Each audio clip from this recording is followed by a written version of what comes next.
Hey guys, I am not some nurse coming on here to encourage you that you can make it. I have still not made it. April 2022 is my 1 year anniversary of working as a registered nurse. I'm still in orientation and I spent 4 to 5 months at one job on orientation, left before I got off orientation, started my dream job. At the end of that and have been on orientation ever since for coming up on 8 months now.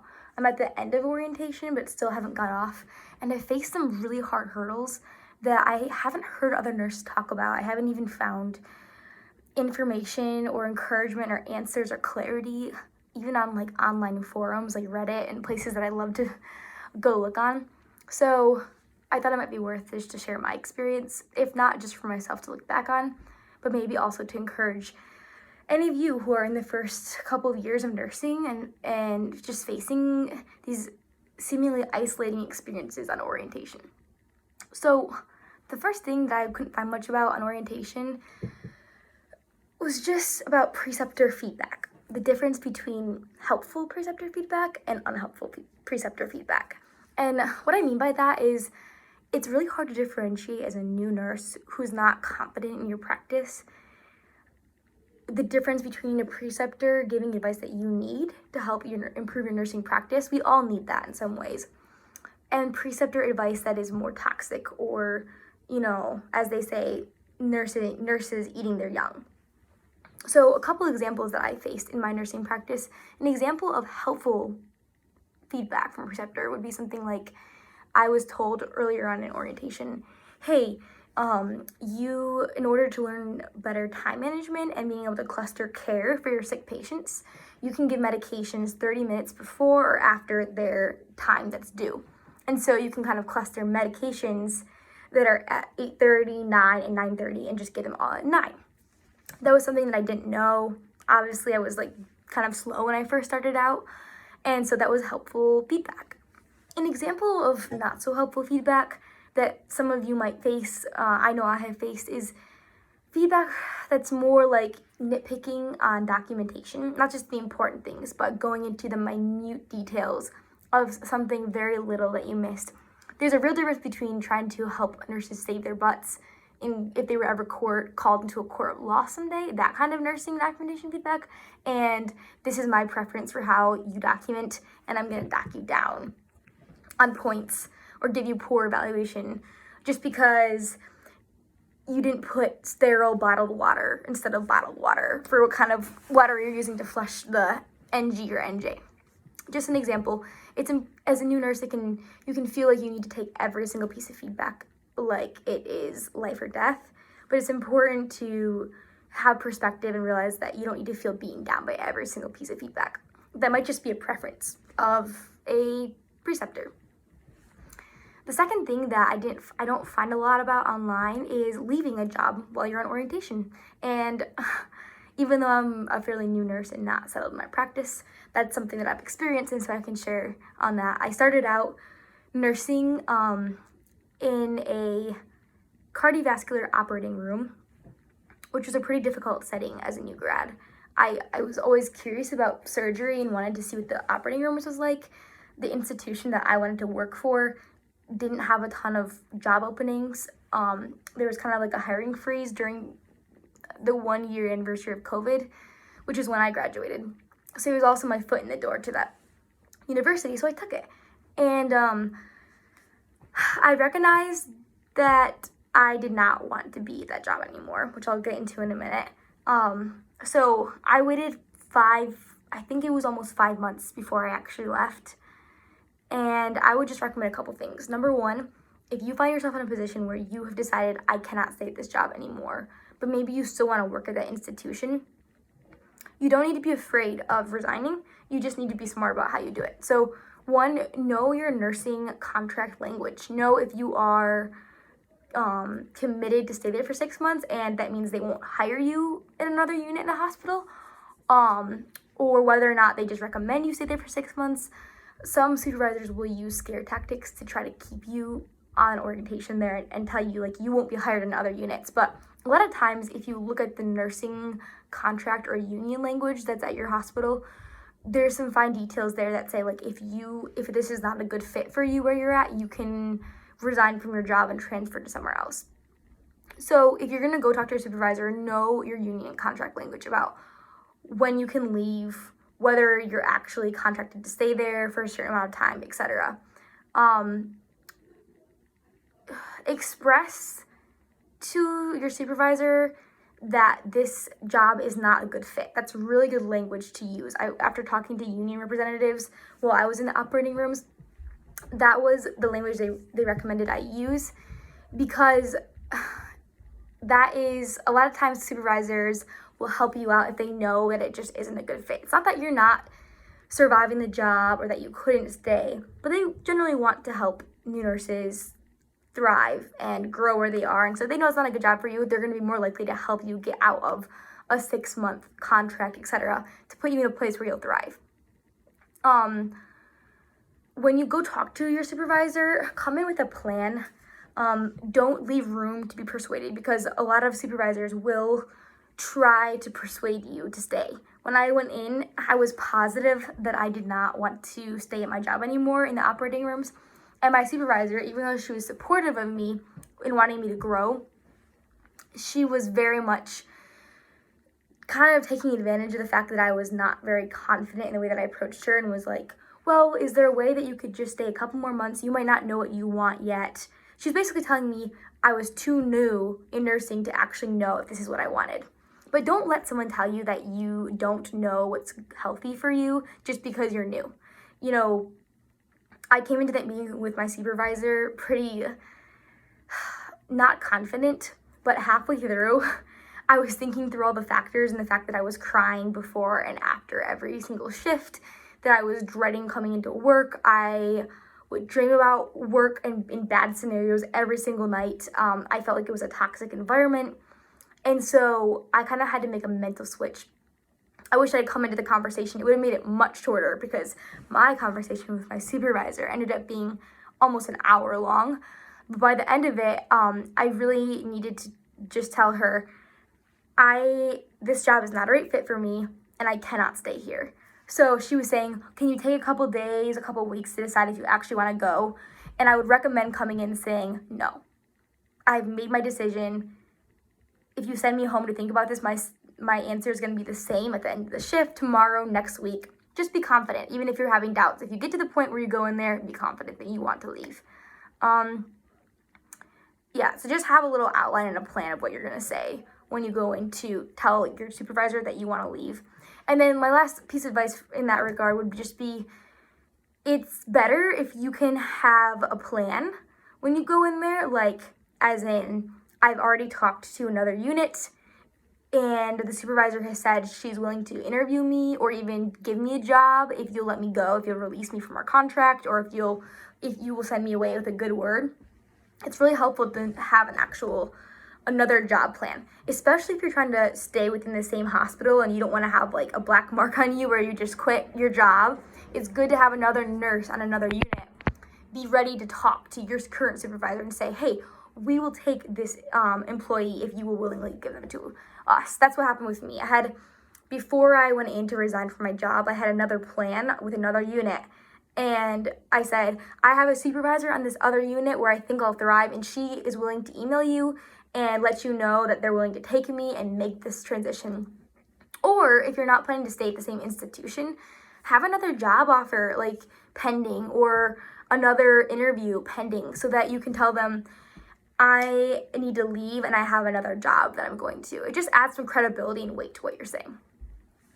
So another important thing for a newer nurse is to be able to identify a toxic environment, especially if you are not super confident, you haven't had tons of experience with toxic people before working as a nurse. So these are a couple telltale signs of what a toxic culture looks like that I've experienced and seen.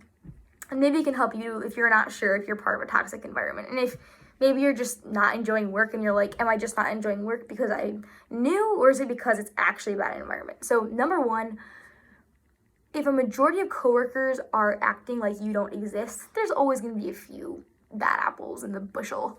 But if majority of coworkers on your floor just act like you don't exist, they have their own clique and will not even regard you, or if your patient starts to go downhill, they're not going to help you out. They're not even looking at you. They won't look you in the eye. They turn their back on you constantly. That is a sign of a toxic culture. And not everywhere is like that, just to let you know. Coming from a toxic environment to a better job environment, it doesn't have to be like that. And not everybody has to like you. You don't have to be best friends with everyone. You don't need to be going to the bar with everybody after work. But there's a difference between people who at least regard that you exist and are there to help, and people who would rather help anyone else in the world besides you because you're new or they don't know you. Second sign of a toxic environment are preceptors who don't address problems they see with you before going to an evaluation or writing an evaluation about you. So if you do something that's wrong, whether it's just something little like, oh, you need to work on time management, or something big like you forgot to give this med, and your preceptor in orientation doesn't take the time to privately let you know that they saw that before going to your supervisor, that is a sign of a toxic nurse who it wants you to fail and is not there to help you succeed. Because private feedback allows you to maintain your dignity. Even if they still go to the supervisor, it is right for them to let you know what they see as a problem first so that you can talk about it together, as opposed to leaving that close-ended where they're not open to any feedback from you about how you felt about the situation. That's a sign of a toxic preceptor. Coworkers or preceptors who shame you for taking a break, or talk about how they don't take breaks and they're a better nurse for it, or shame you for taking the full amount of time, that's not good. Doesn't mean you have to quit your job because of it, but stand your ground there and recognize it's a toxic trait.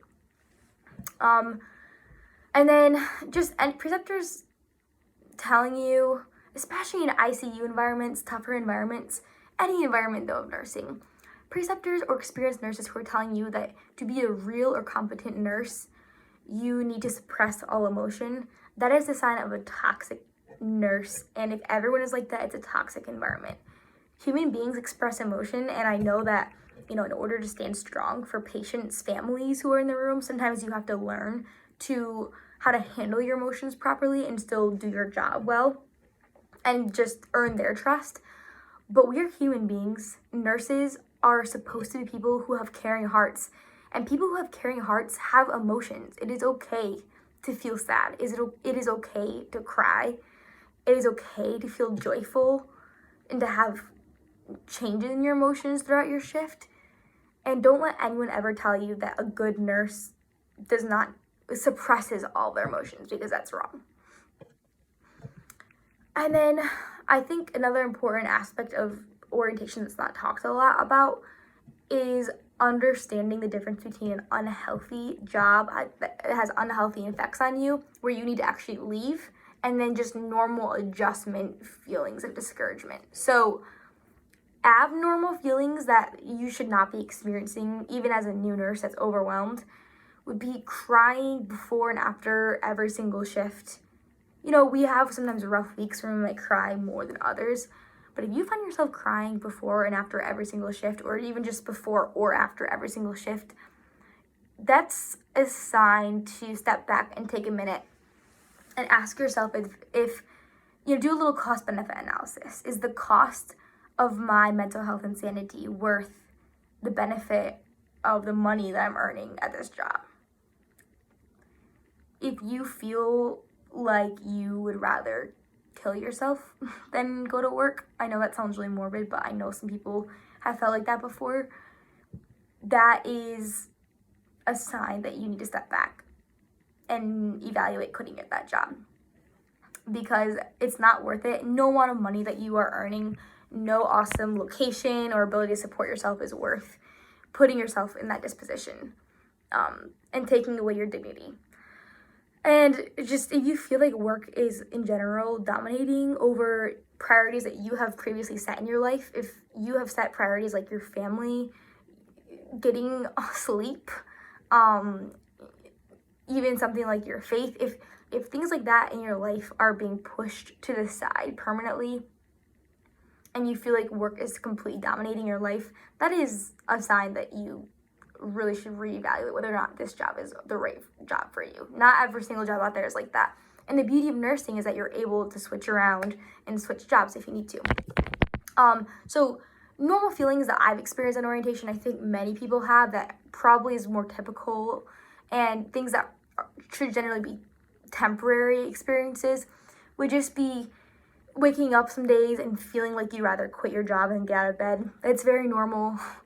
It happens to the best of us. And I've had an amazing job before nursing school as a nurse tech, and I felt like that a lot, even though that was like an amazing job that I loved. And I don't think it's unusual to have days where you feel like you'd rather quit your job than just get out of bed and work. I think if you feel like you want to quit after some hard days of orientation, maybe days when you've had some hard feedback from preceptors, when a patient has crashed, when you've made a mistake, and you just feel like, I'm gonna quit. I don't know if I'll ever be a competent nurse. That's pretty normal, and those days suck, but those are the days to try to just, when you get home from work, take a chance to move your body, whether that's swimming, taking a shower, stretching, going for a walk, play an instrument if you have one, watch a show, binge on YouTube, talk to family. That's normal and things that will probably be temporary. Occasionally crying when you had a patient that's crashed, or a preceptor had something that's hurt your feelings, or even a coworker. It's not like as soon as you cry, you need to quit your job. And crying can be a very normal and healthy outlet. Like we talked about earlier, expressing emotion is healthy, within a certain degree of normalcy for you. So those are a couple things that I've experienced in the current job I'm at and previous jobs that are normal and you can expect to kind of face. And it just takes time to get through some of those, and you have to be really patient with yourself and remind yourself of why you're a nurse and why you have this job. So just remember, being a new nurse is hard, and I'm not trying to give you any like amazing advice because I am a new nurse and it is hard right now. Just remember that everyone needs different levels of support. So don't ever let a preceptor tell you that like you are behind, or that they only needed this many months on or weeks on orientation. Everyone needs a different amount of support. You might need longer amounts of support, or you might need less amounts of support to become successful and independent. Just remember that your preceptors and the most experienced nurses on your unit did start out where you were at one point. And, a lot of nurses like to forget that or don't want to talk about it. But everyone has started out where you feel like you don't know anything. You're not sure if you're ever going to be competent enough. Give yourself some patience and perspective on that. And just remember, you have a job where you are not in a boring office every day. No offense to people who have office jobs. You're amazing too. But nursing is an amazing career where you get to be active. You get to touch and affect human lives and help them at some of their most vulnerable moments, which is amazing. You went to school for 4 years and you're making a livable wage. You're able to be independent and fulfill other dreams besides nursing outside of that because of the money that you're making. And you have a career that's in high demand. Being a nurse is amazing. You have a career that can launch you to further education, becoming a nurse practitioner, a PA, anything, med school if you want, anything else. If you get bored of where you are after a couple years, you can move jobs. You can become a travel nurse. Like, nursing is an amazing thing, and just take time to remind yourself of why it is that you went into nursing. Encourage yourself with this. I know I'm trying to encourage myself with this. Journal, write down how you feel in these moments so that you can look back and see your progress. Even something as simple as freaking out about med math or programming an IV pump. Write down how scared that made you feel or how you felt, and in a couple months come back and remind yourself of the little successes you've made, even if you have setbacks on orientation. So this might just be an encouragement to future me, but I hope it can also encourage you too on orientation. Hang in there, nurses.